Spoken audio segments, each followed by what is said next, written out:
राही मेरे हम सफर तमाम इनकलाबी साथियों, मेरे अध्यक्ष मंडल के नेतृत्व करता, महासचिव मंडल के नेतृत्व करता, बिहार के कोने कोने से आए शेर और शेरनियों, तमाम मीडिया के साथियों, आप तमाम लोग जो यहाँ आए हैं, आते आते मीडिया के लोगों ने मुझसे पूछा, कृपया मुझे डिस्टर्ब नहीं करिए।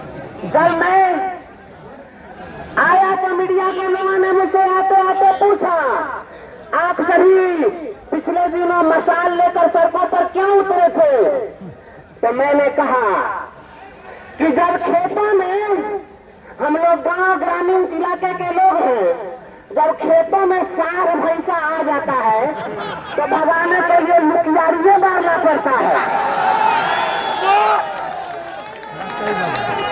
और बिहार के माननीय मुख्यमंत्री महोदय, आपने जिसको सार और भैंसा बना करके भेज दिया है, उसको पकड़ के नाथ नहीं दिया तो बिहार का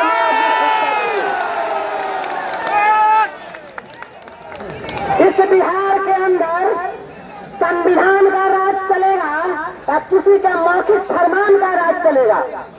क्या समझ रखा है? मैं आपको बतलाना चाहता हूँ, यहाँ जितने भी सारे साथी, हम सभी यहाँ पर क्यों आए हैं? क्योंकि अभी जितने नेता लोग आए थे, मैं देखा कुछ भी कर रहे थे उनका। क्या कीजिएगा, बिहार में तो राजनेता इतना गिरे जमीन नहीं गिरा बरेली के बाजार। हम तो इस सभा के माध्यम से कहने आए हैं, चचा, अरे आप तो हमारी नियमावली में इतनी बार पलटी मार दिए जितना आप भी पलटी नहीं मारे। और जब इतनी ही बार पलटी मारते मारते विशिष्ट शिक्षक पर आ गए तो एक बार और पलटी मार दीजिए। अगर पलटी ही मारना है तो एक बार तो पलटी और मारिए लेना चाहिए, क्या दिक्कत है? और आप जो सोचते हैं मोगेम्बो महोदय, काले चश्मा वाले मोगेम्बो, अगर मोगेम्बो का कोई चला यहाँ फोटो खींचने आया है नेता से का, खींच लो फोटो बढ़िया से, भेज दो इस मोगेम्बो को। अगर वह मोगेम्बो है तो बिहार का भी शेर यहाँ पर खड़ा है। तेरे ऐसे कितने मोगेम्बो को देखा है आते और जाते हुए।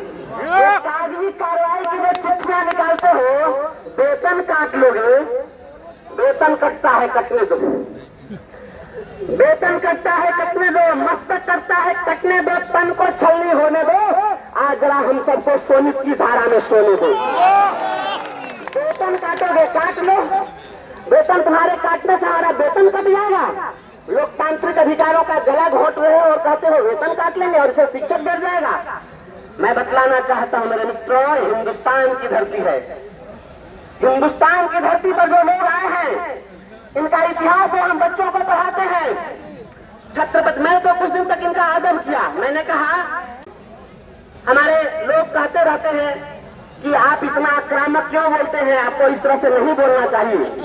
तो मैं कहता हूं कि मैंने कुछ दिनों तक इनका आदर किया, कहा कि कम से कम अब ये सुधर जाएंगे, लेकिन हमें लगा कि मैं शिक्षक हूं, हमारी जो भूमिका है हम उसको नहीं निभा रहे। शिक्षक का क्या काम है? शिक्षक का काम है बच्चों को शिक्षा देना और संस्कार देना। ये शिक्षा और संस्कार देने वाला विभाग है, और जो हम देते हैं, और शिक्षा और संस्कार देने वाले विभाग का प्रमुख अगर इतना बड़ा कुसंस्कारी हो जाए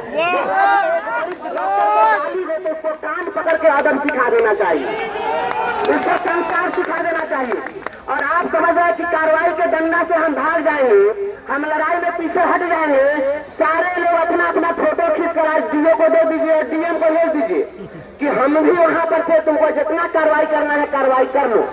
मैं साथियों मैं आप लोगों से कहना चाहता हूं, आप इतिहास में पढ़े छत्रपति शिवाजी महाराज का इतिहास। छत्रपति शिवाजी महाराज के बेटे थे संभाजी। संभाजी को औरंगजेब ने कैद कर लिया। जब कैद कर लिया तो संभाजी को ले गया और उनको ऊंट पर बैठा दिया। ध्यान से सुनिएगा साथियों, संभाजी को ऊंट पर बिठा दिया और जोकर का कपड़ा पहना दिया। छत्रपति शिवाजी महाराज के बेटा को जोकर का कपड़ा पहनाया गया, गर्दन में और गले में घंटी टांग दी गई और ढोल बजाकर पूरे शहर में घुमाया गया। कहा कि देखो मैं किस तरह से अपमानित करता हूँ।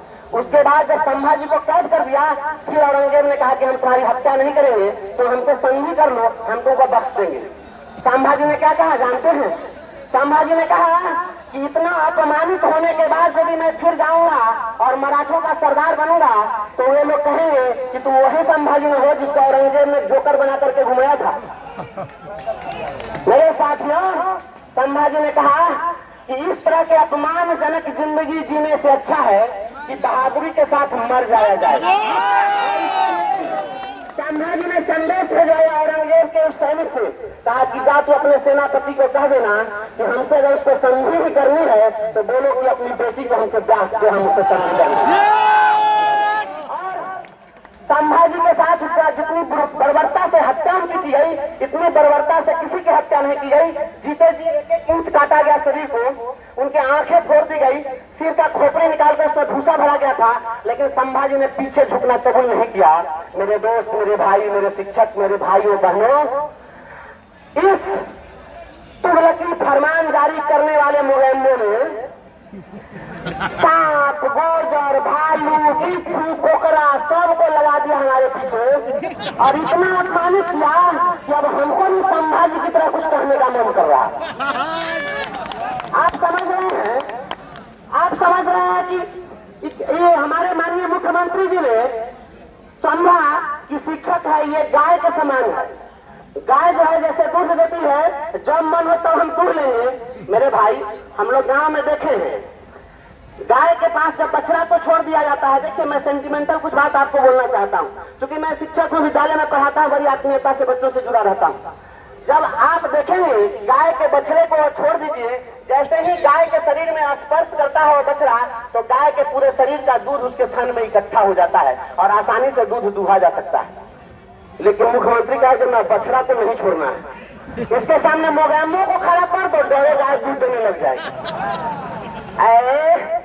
तो ये बात समझ लीजिए कि हम वह गाय नहीं है जो खाली दूधे देते हैं, सिंह भी है। ऐसा कान कटते हैं कि मोगैम्बो खुश हुआ। शिक्षक को तमाशा बना के रख दिया है। अरे जितने भी साथी आए हैं, कोई आदमी आप लोग स्कूल में जाके हाजिर मत बनाइएगा, फोटो खींच खींच के भेज दीजिएगा कि हम लोग वहां पर थे। इतिहास लिखने की बारी है, जब इतिहास लिखने की बारी है तो पीछे नहीं हटना है। पहली बार आप लोगों ने चुनौती दिया है इसको, अभी तक कोई चुनौती नहीं दिया था, पहली बार आपने इसे चुनौती दिया है, इसलिए आप लोगों को मैं दिल से सलाम करता हूँ। और पूरा था, मैं जान रहा हूँ पटना पटा हुआ है। कल हमारे यहाँ बड़े बड़े शीर्ष नेताओं का फोन आ रहा था, कितने लोग आएंगे। सीआईडी के लोगों ने पूछा, हमने कहा था कि 1.5 से 2 लाख लोग जुटेंगे और पटना में इतने लोग हैं, भरे हुए हैं चारों तरफ। माननीय मुख्यमंत्री जी, आप देख लीजिए इस जनसैलाब को, आप देख लीजिए और आप इसको सोचेंगे। आप यदि सोचेंगे कि हम इसको दरकिनार करके बढ़ जाएं, अगर आप दरकिनार करके बढ़ना चाहते हैं तो याद कर लीजिए, आपकी यात्राओं को हम लोगों ने रोकने का काम किया है और आपने यदि अश्वमेध का घोड़ा